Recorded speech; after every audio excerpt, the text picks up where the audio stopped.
Before 2015, the Countess of Chester's neonatal unit was like any other in England. A team of about 30 nurses and 7 pediatric consultants provided 24-hour care for hundreds of premature babies each year. Some born as many as 12 weeks early, weighing as little as 1 pound. The prospects for each extremely premature babies are good with the right level of care, despite being born in what doctors call the margins of viability. Studies show that for every 1,000 premature babies born in the UK each year, fewer than 2 die. Of the hundreds of babies that pass through the Countess of Chester Hospital's neonatal unit in an average year, only between 1 and 3 would die, until 2015. On June 7, 2015, a set of twins were born 6 weeks premature at Countess of Chester Hospital. The mother delivered them by cesarean section around 8:30 p.m. because her blood pressure became dangerously high due to preeclampsia. The twins, 1 boy and 1 girl, needed some assistance as they were premature, but they were healthy. They were expected to live. Doctors considered the girl to be in worse condition of the twins, and although both needed help with their breathing, the baby boy was soon able to breathe for himself and was considered stable during his first day of life. The babies were moved to the neonatal unit that evening. The baby boy was well, but the following evening he suddenly collapsed. The sudden news came as a shock for all of those who cared for him during the day. No one expected such a tragedy to unfold. However, things like this can happen. The next morning, the baby girl suddenly collapsed in the same exact manner. Fortunately, she was successfully resuscitated. This incident was only the start of an abnormally high death rate of infants at Countess of Chester Hospital between June 2015 and June 2016. Were these babies dying of natural causes, or was someone causing their untimely demise?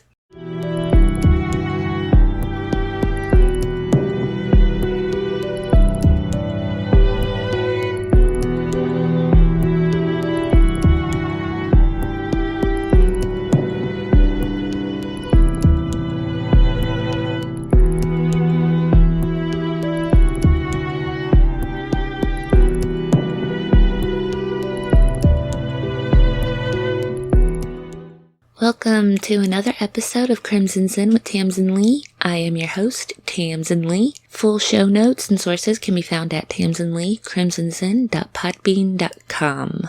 In today's case, I'm going to say that the person in question is said to have allegedly committed these acts. While she has been convicted of these crimes and is found guilty, I'm not going to use definitives because she claims she's not guilty of the crimes in question, which, yes, I know many people who get in trouble claim that they're innocent, that they're not guilty, but as I said, I'm just going to say allegedly and so forth because there are people out there that believe that she is innocent. I'm going to refrain from using definitives. I will provide the facts I have found, and my listeners can come to their own conclusions about how they feel what was found. So if you feel that she's guilty or innocent, that is your right to feel that way. Also, the victims and the family's names are redacted, meaning they remained anonymous. As the victims are babies, I completely understand this. They're minors, so their names will not be released. But they also wanted the parents to stay anonymous because it is hard enough to come to terms with your infant's sudden death. So adding media coverage would become excruciating. So protecting their privacy is very important. So the children's names, I'll read them as Child A, Child B, or Baby A, or Baby B, and so forth, but that's also how they identified them in the court documents.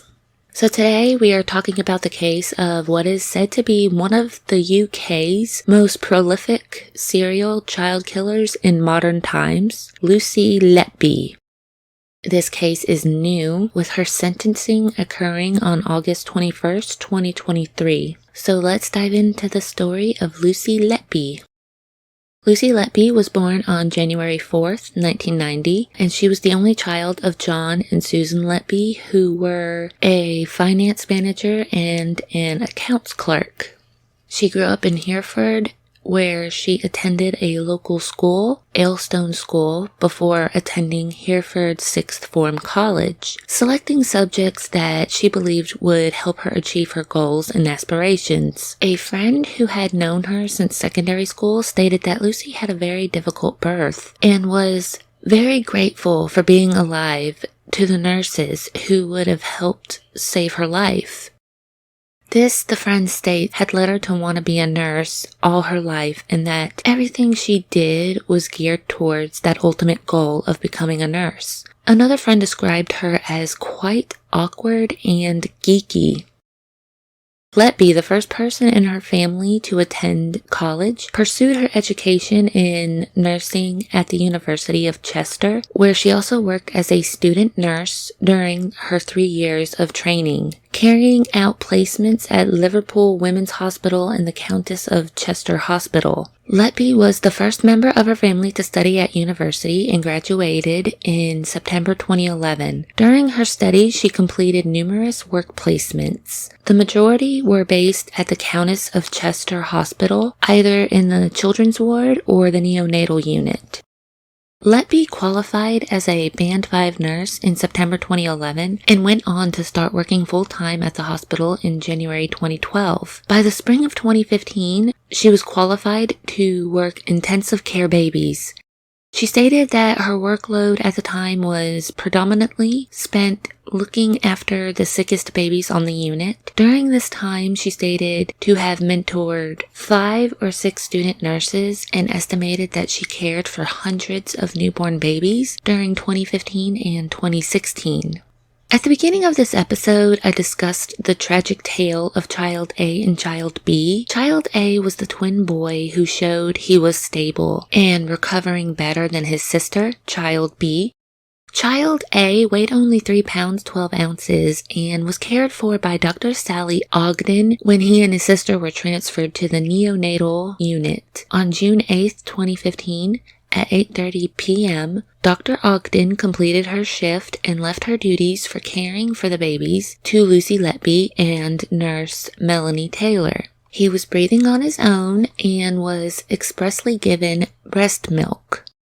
An hour after starting her shift, Letby called a doctor to the baby's incubator, and the on-call consultant was also alerted. Both doctors and consultant noted an odd discoloration on the boy's skin, patches of pink over blue skin that appeared and disappeared. Taylor said Child A was in receipt of respiratory support condition and was stable, but did not have intravenous fluids for a couple of hours. The courts heard there were several hiccups as a cannula, which is a thin tube inserted into a vein or body cavity to administer medicine, drain off fluid, or insert a surgical instrument. There were several hiccups as the cannula to a blood vessel stopped working, which was then followed by 2 attempts to insert a catheter in the correct position. A long line plastic tube was eventually fitted and fluids were given at 8:05 p.m. Co-signed by Taylor and Letby for the glucose infusion, and she was writing up her notes for the day at a computer when she realized baby A was deteriorating. Taylor stated that she had a clear line into the nursery where baby A and B were.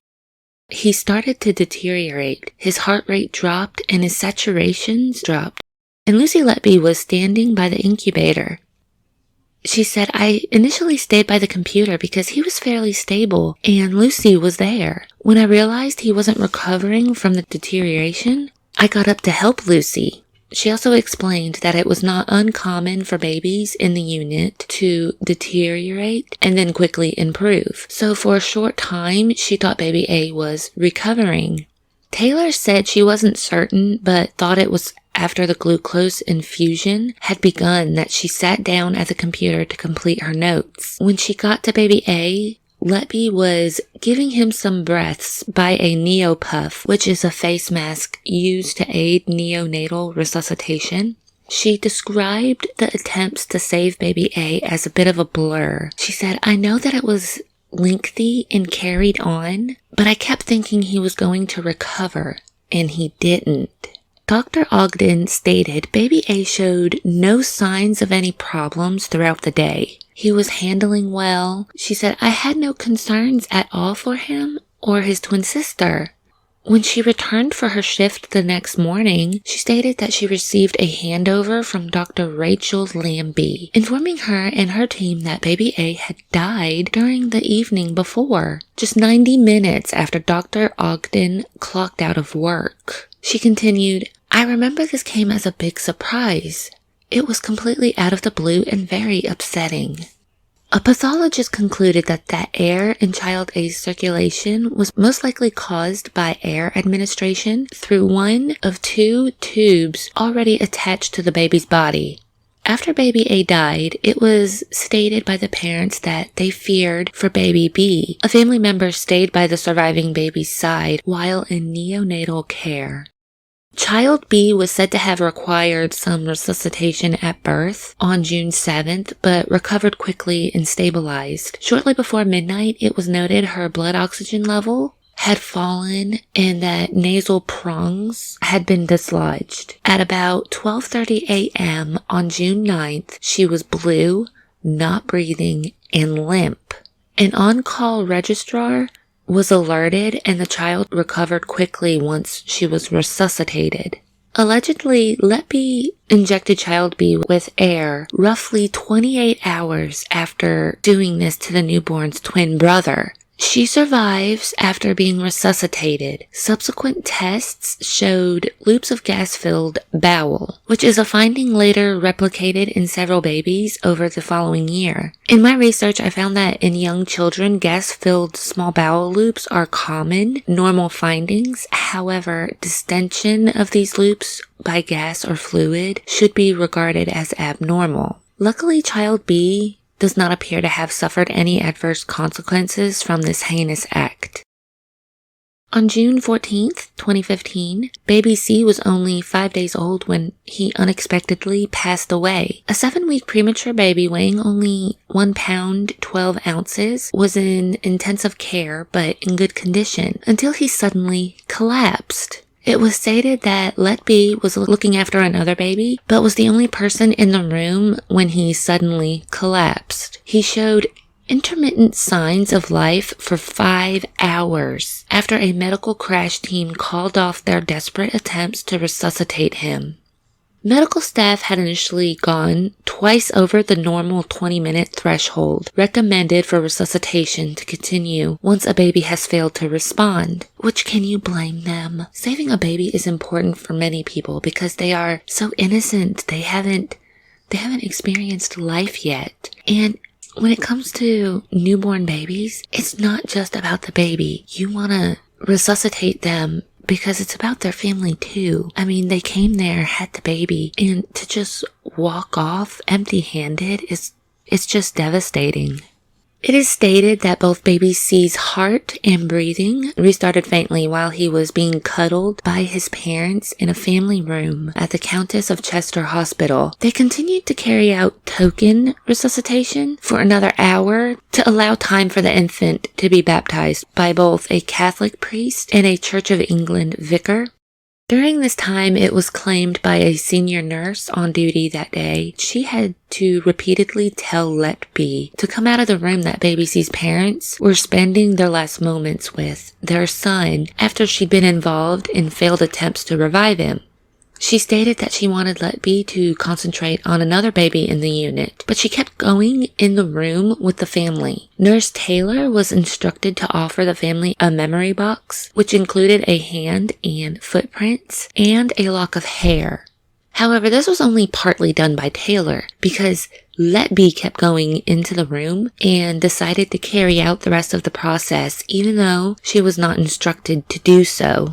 Dr. Gibbs, a consultant pediatrician working at Countess of Chester Hospital for over 20 years, stated, Surprisingly, while we were waiting for the two ministers, there were some signs of life. I hadn't been expecting that. I was not sure initially what to do because we had stopped full resuscitation. We were only performing a token resuscitation to allow him to be christened.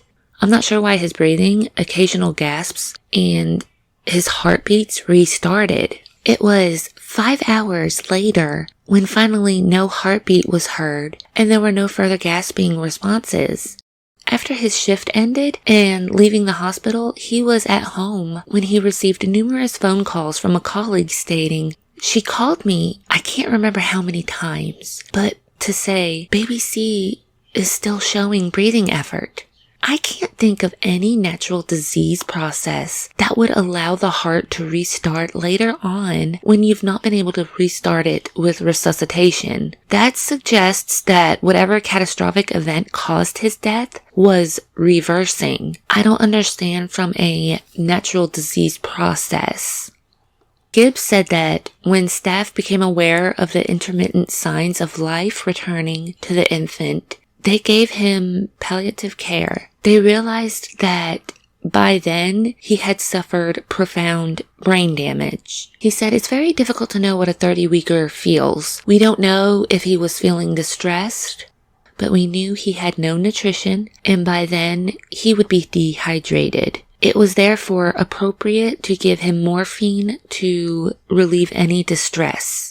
The father of baby C said that a nurse he thought may have been Letby came in with a ventilated basket, allegedly telling the couple, "You said your goodbyes, do you want me to put him in here?" This comment shocked us, he recalled in a written statement. My wife said, "He's not dead yet." The nurse backed off and tried to defuse the situation, but I couldn't believe she'd said that. Child C died because the air injected into his stomach through a nose tube made him unable to breathe, and he suffered a cardiac arrest. It was revealed that Letby had sent messages to Jennifer Jones Key saying, "Sorry if I was off. Just wasn't a great start to the shift, but sadly it got worse." She went on to say, "I was struggling to accept what happened to child A. Now we've lost child C overnight, and it's all a bit much." She described the death as so sad and cruel, and told Jones Key, "I just keep seeing them both. No one should have to see and do the things we do. It's heartbreaking." She also added, "It's not about me or anyone else. It's those poor parents who have to walk away without their baby. It's so unbelievably sad." Letby also messaged her mother, Susan, that morning and said, "We lost a little one overnight. Very unexpected and sad." She told her mother the baby weighed only 800 grams and was being looked after by a new girl, Sophie Ellis, who was devastated. Susan Letby replied, "We are so proud of you. Love you." So after this event, baby D was born at 4:01 p.m. on June 20th, 2015 and weighed 6 pounds 14 ounces and required breathing support at birth. She was sent to the neonatal unit at roughly 7:30 p.m. because she was grunting and her skin color was dusky. Staff inserted an endotracheal tube at the second attempt. A short time later noticed that the infant was starting to put a few breaths in for herself.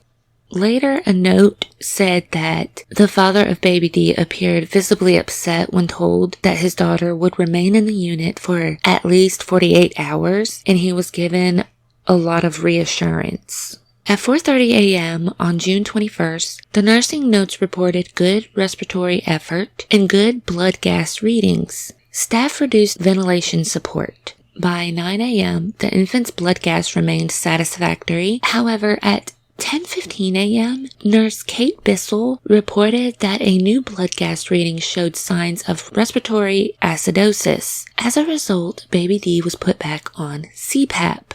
2 hours later, staff noted a further deterioration with increasing metabolic acidosis. The infant's perfusion was poor, and a doctor approved a decision to give her medication. The mother said she had previously seen Letby the night before when she walked into a room on the neonatal unit to see her daughter for only the second time since her birth by emergency C-section on June 20th.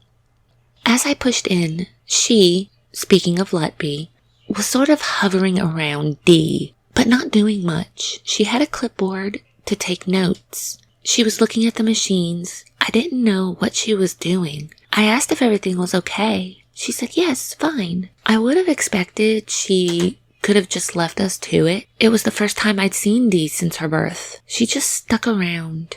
I asked my husband to ask her to go away, to give us some privacy.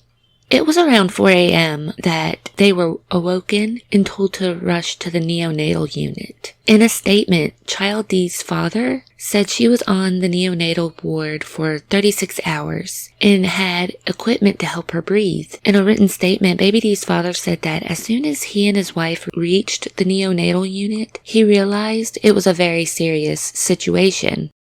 The father said that before his daughter's fatal collapse, staff had never given the impression that her condition was life-threatening. It didn't even cross my mind that she was in danger of dying. As far as I was led to believe, babies get infections all the time. When she died, we were just not prepared for it. Nothing that I saw appeared out of the ordinary, but I didn't have anything to compare these actions to.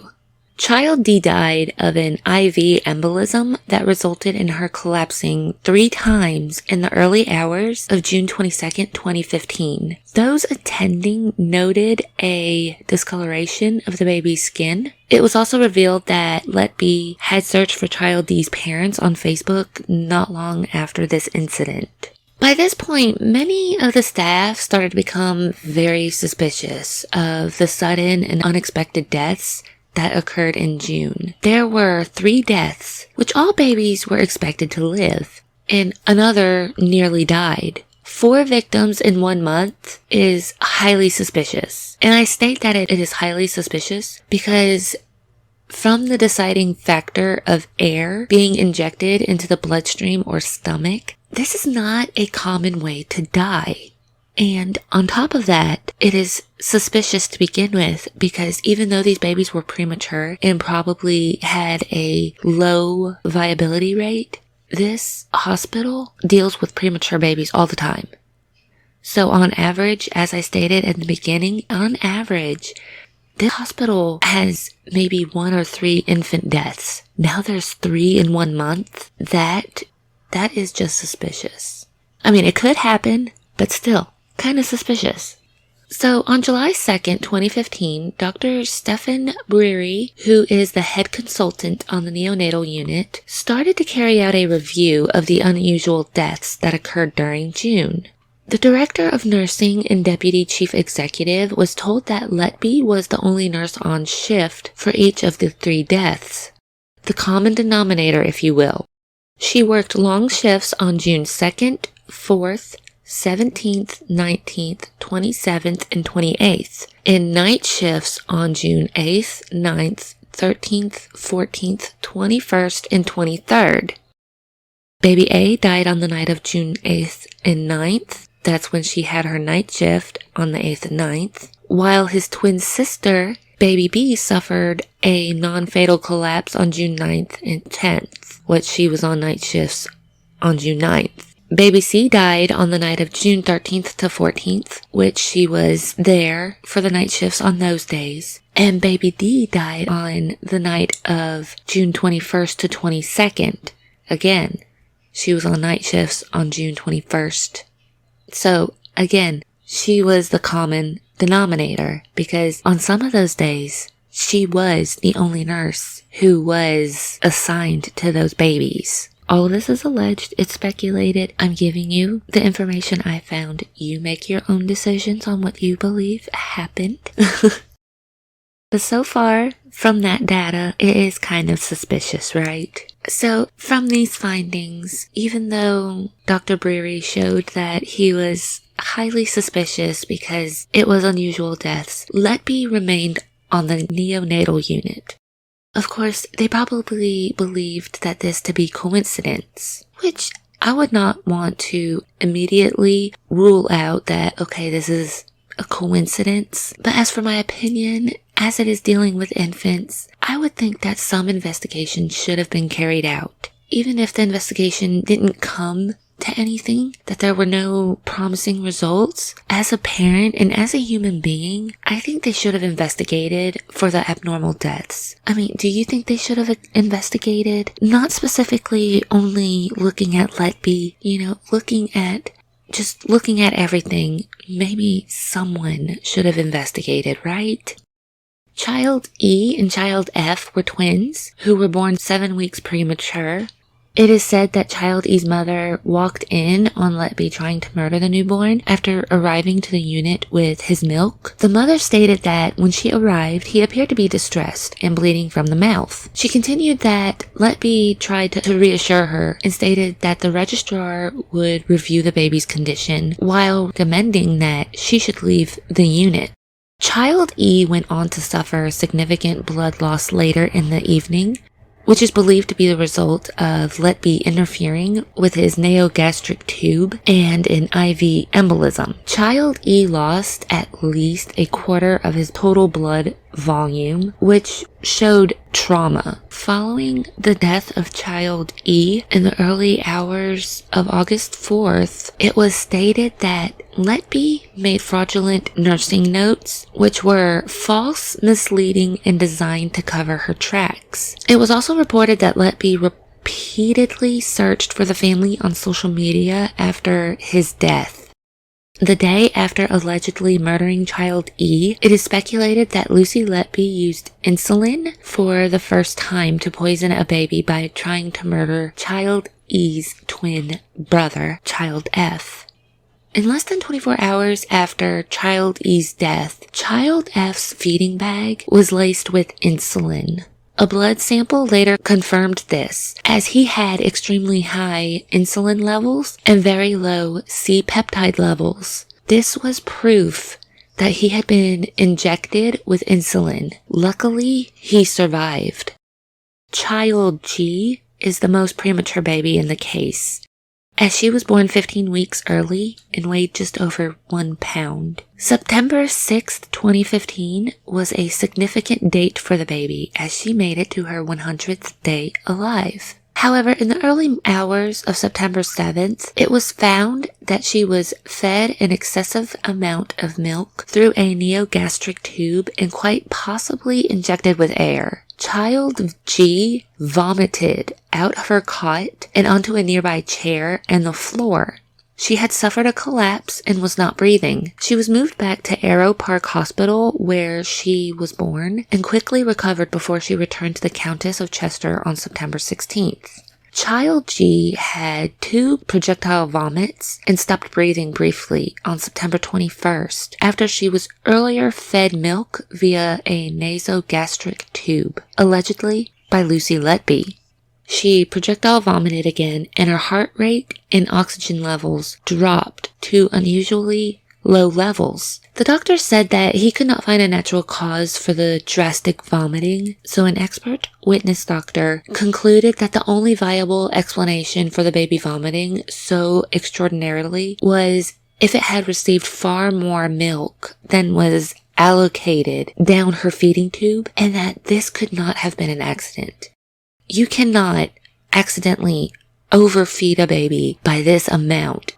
So this is the time where Letby is actually suspected of harming baby G while feeding her at around 10 a.m. So a colleague had noticed that Child G's initial collapse occurred on the exact day she was originally due to be born. In the mid-afternoon, a nurse also responded to Letby's shout for help and noticed the monitor had been switched off while the child was struggling to breathe. Child G is thankfully alive today. She's about 8 years old, but unfortunately she was left severely disabled as a result of the first 2 episodes. After Child G is Child H. Letby is said to have attacked baby H twice on 2 successive night shifts in September 2015. The child suffered 2 profound collapses and required resuscitation with the use of adrenaline. No clear cause for either incident was identified at the time. It is said that when the attacks occurred, the father had left her side not too long before. Baby H was transferred to a different hospital where she made a full recovery. Child I was born at 10 weeks premature and weighed only 2 pounds.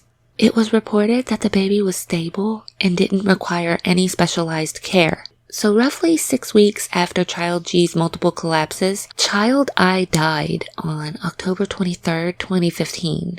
Child I collapsed and required chest compressions in the early hours of October 23, 2015, but was successfully resuscitated and recovered to the extent that she was showing signs of hunger. By the 4th time the baby girl had collapsed, attempts to resuscitate her were unsuccessful. It was stated that Letby was found next to her incubator by another nurse. An expert pediatrician who reviewed Child I's case had concluded the baby's deteriorations were consistent with the deliberate administration of a large amount of air into her stomach via a nasogastric tube.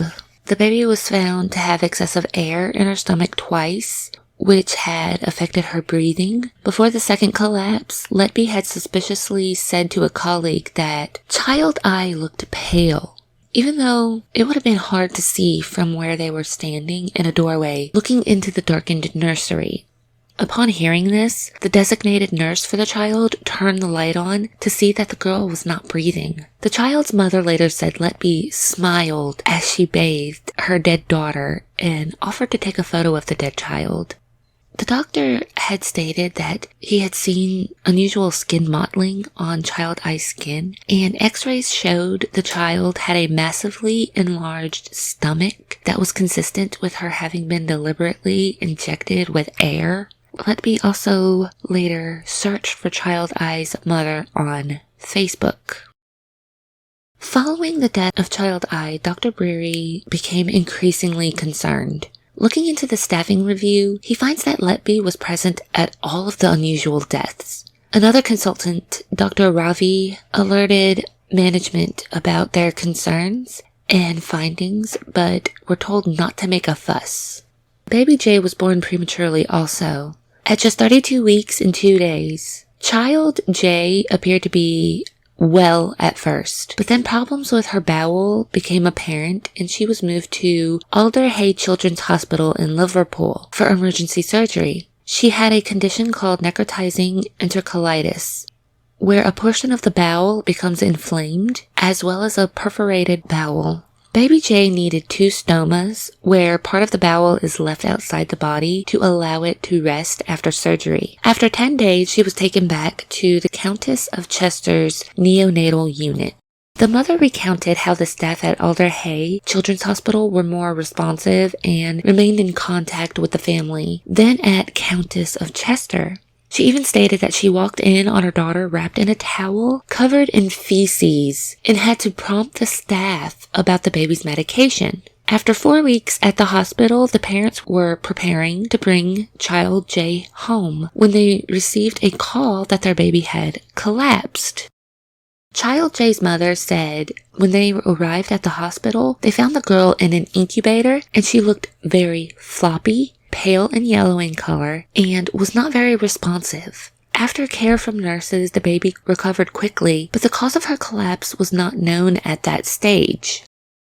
She suffered an unexplained collapse overnight on November 26, 27th, when Lucy Letby was one of the 6 nurses working the night shift. Child J suffered 2 serious problems with her breathing in the night and was moved to a high dependency room. At 6:56 a.m. on the 27th, her oxygen level dropped so low, it was so low that they couldn't record it, and she went into seizure. At 7:20 a.m., Letby gave the baby a glucose infusion. Then minutes later, Child J collapsed again with a seizure and had to be resuscitated with the help of a doctor. An independent medical expert who reviewed Child J's case said it was of concern and consistent with some form of obstruction of her airways, such as smothering.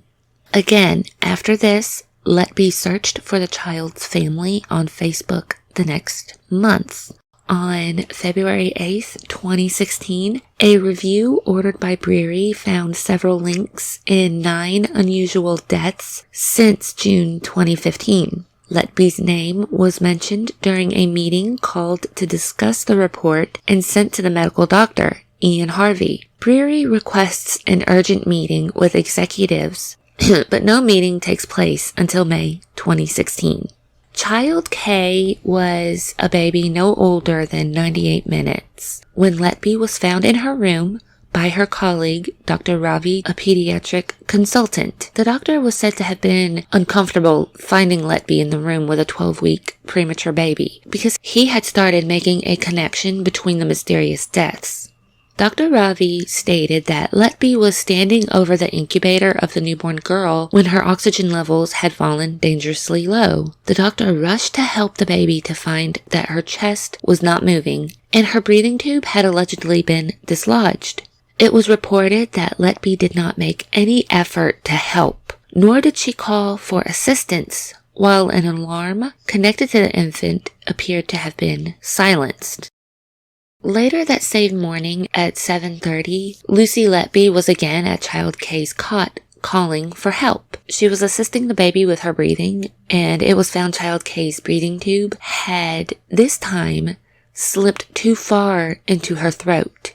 Child K was transferred to another hospital later that day, but remained unwell and died 2 days later. However, Letby is not accused of Child K's death.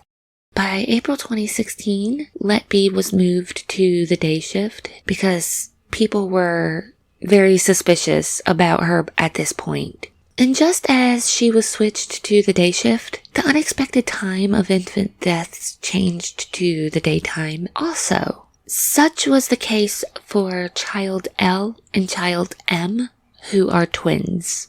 On April 9th, 2016, 2 twin brothers suffered sudden collapses within hours of each other. Tests would find that Child L inexplicably had insulin levels in his blood at the very top of the scale that the equipment was capable of measuring. So this means that their blood machine that shows the insulin levels hit the top mark. And it was as far as it could count up, and there was probably more in it.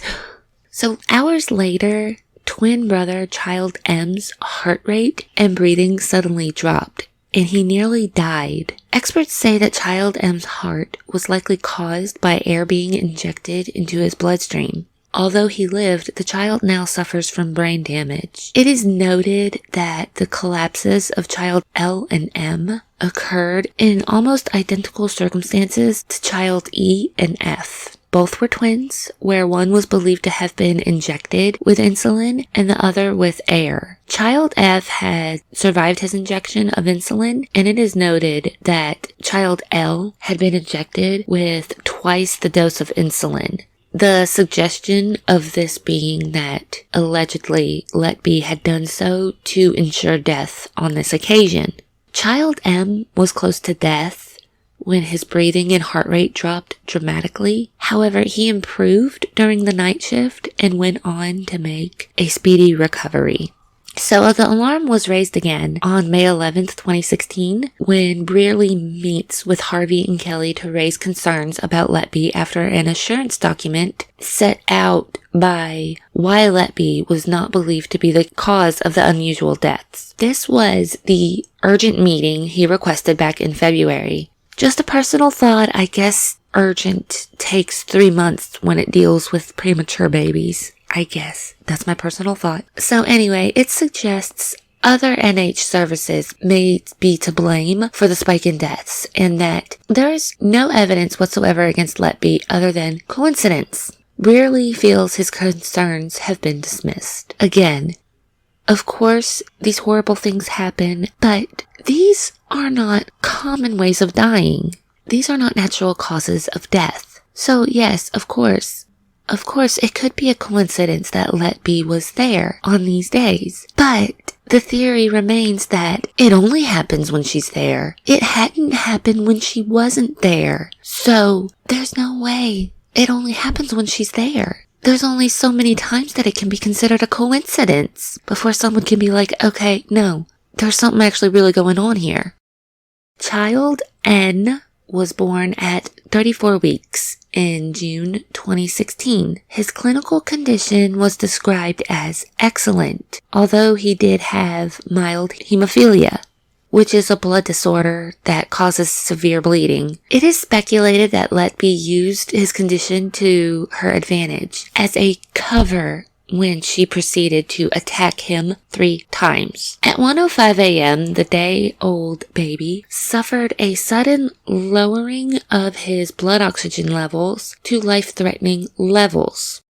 12 days later, on June 15th, Letby is alleged to have made 2 more attempts to murder Child N. Child N was almost ready to go home when Letby entered his room. When a second nurse had her back turned, Letby told her the baby had lost oxygen and immediately assisted with his breathing. A doctor was unable to put a breathing tube into the child after discovering fresh blood inside his mouth. The medic could not see the back of the child's throat because it was so swollen. Around 3 p.m. that day, there was a further collapse of Child N with his oxygen levels falling to life-threatening levels, and a further attempt to insert a breathing tube again found blood in his throat. Independent medical experts suggested the blood in Child N's mouth was a result of the thrusting of a tube into the back of the child's throat to inflict injury.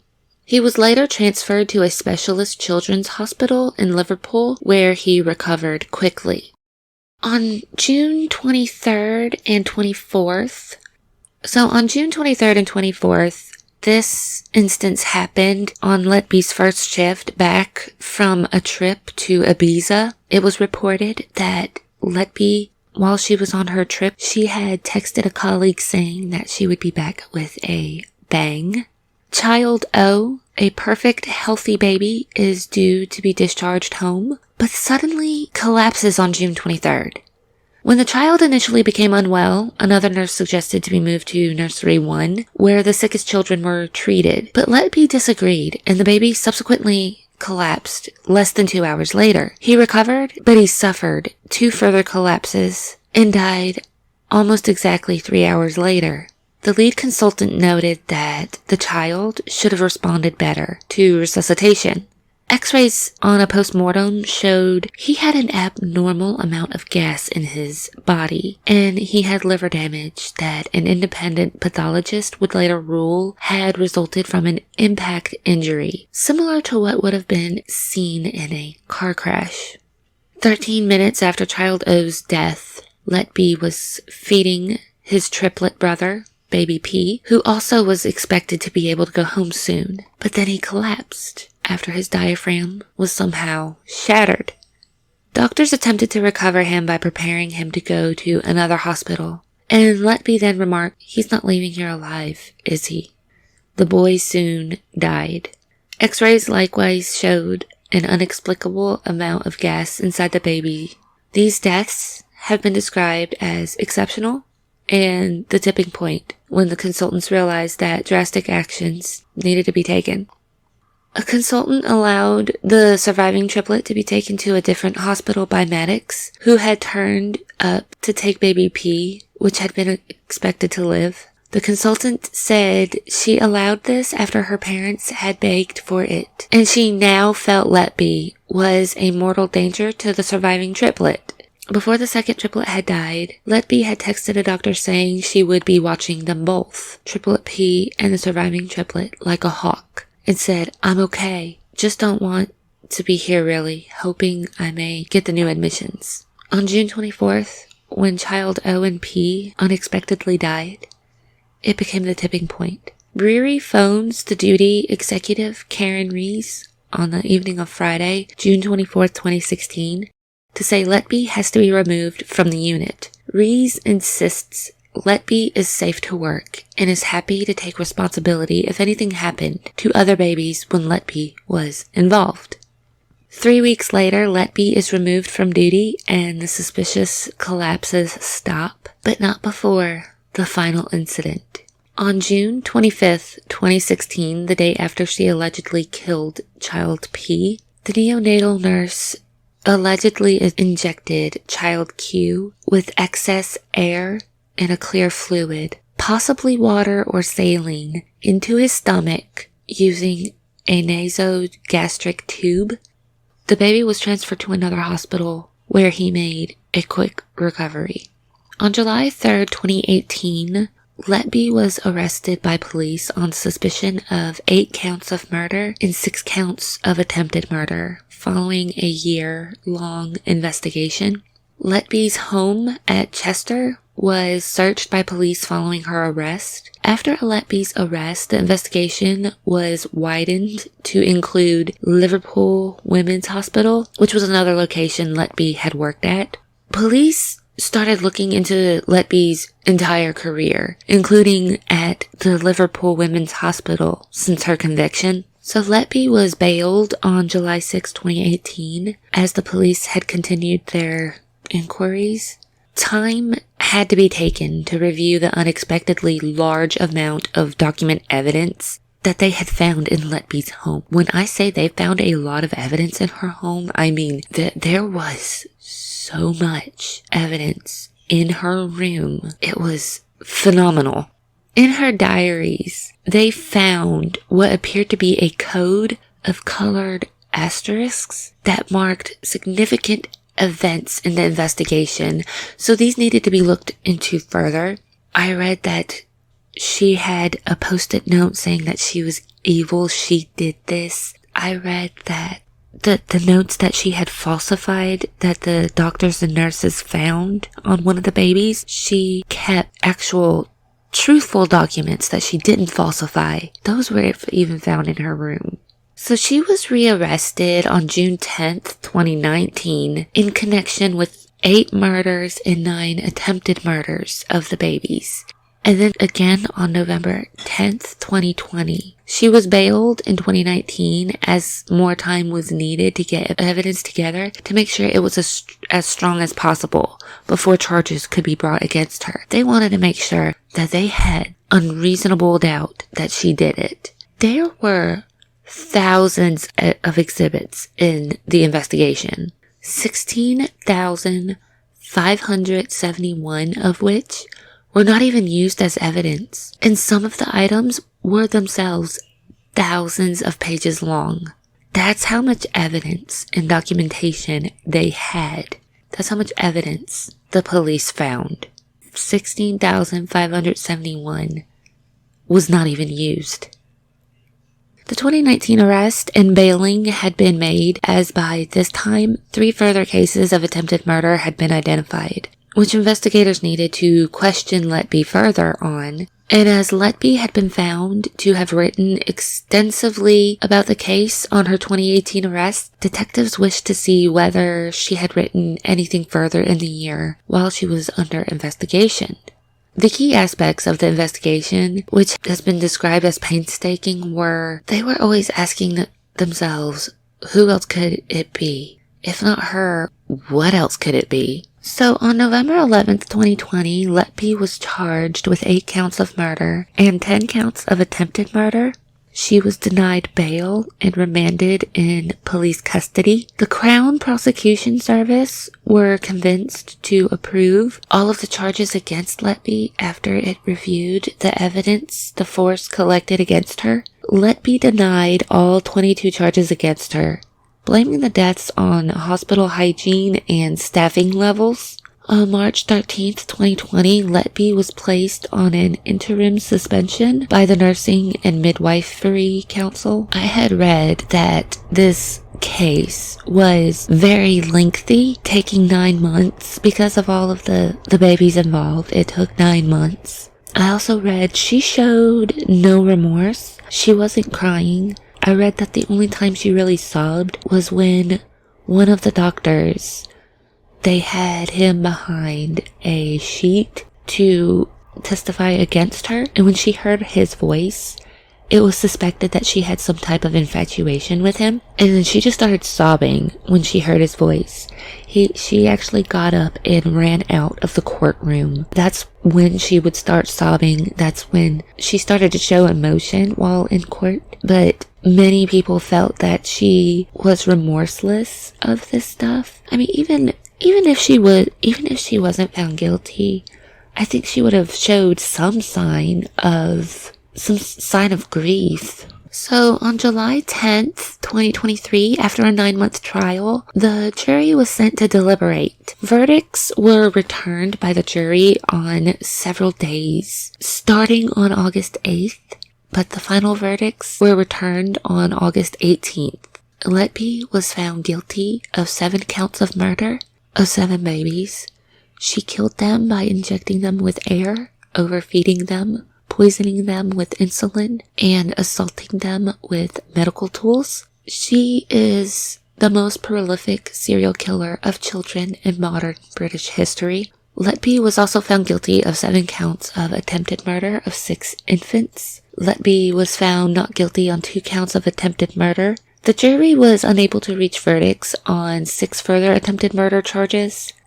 On August 21st, 2023, Letby was sentenced to life imprisonment with a whole life order, the most severe sentence possible under English law. She is the 4th woman in UK legal history to receive such a sentence. Goss said that Letby committed a cruel, calculated, and cynical campaign of child murder involving the smallest and most vulnerable of children. In closing, he stated, "There was a deep malevolence bordering on sadism. You, Letby, have no remorse.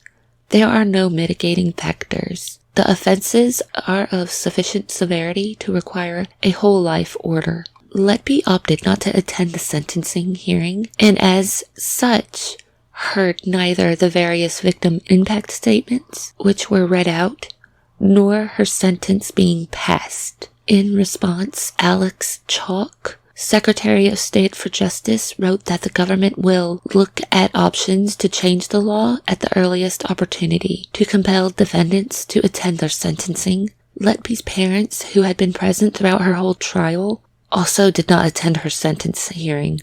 After the trial, Lucy Letby was transferred to HMP Low Newton, which is a closed prison for women in County Durham. While every parent's statement is equally important, I will try to relate some of the important parts from each of their statements. Please know that I do value all of the parents' input, and their voices deserve to be heard. Moreover, I feel that Letby should be the one forced to listen to these statements, but that's my personal opinion. So the mother of baby A and baby B stated, "Our minds are so traumatized, it won't let us remember the night you killed our child. After losing baby A, we were riddled with fear for his sister, baby B. We are so thankful that we had that fear for his sister. We are so thankful that we had that fear for her, as it saved her life. There was always a member of our family at her side watching her. Little did we know, you were waiting for us to leave so you could attack. You thought you could enter our lives and turn it upside down, but you will never win. We hope you live a very long life and spend every day suffering for what you've done." The mother of baby C cried as she spoke of the impact Letby had on her family. "There is no sentence that will ever compare to the excruciating agony that we have suffered as a consequence of your actions." The mother of baby D says, "I missed baby D so much. I was desperate to feel her, smell her, cuddle her. I was desperate to keep her safe. Since baby D passed away, I live behind my own shadow." The mother of baby E and F stated, "Our worlds are shattered when we encountered evil disguised as a caring nurse." The father of baby G stated, "Every day I would sit there and pray. I would pray for God to save her. He did. He saved her. But the devil found her. Her condition affects every aspect of our lives."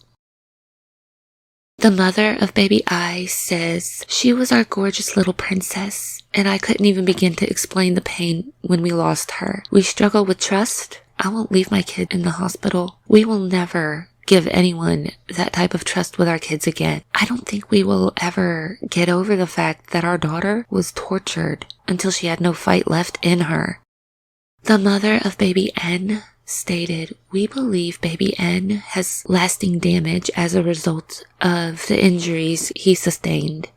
The family still has a camera in their now 7-year-old's bedroom, so they can check on him while he sleeps. "We are extremely protective," she said. "We wanted him to be homeschooled, as we didn't want anybody else looking after him."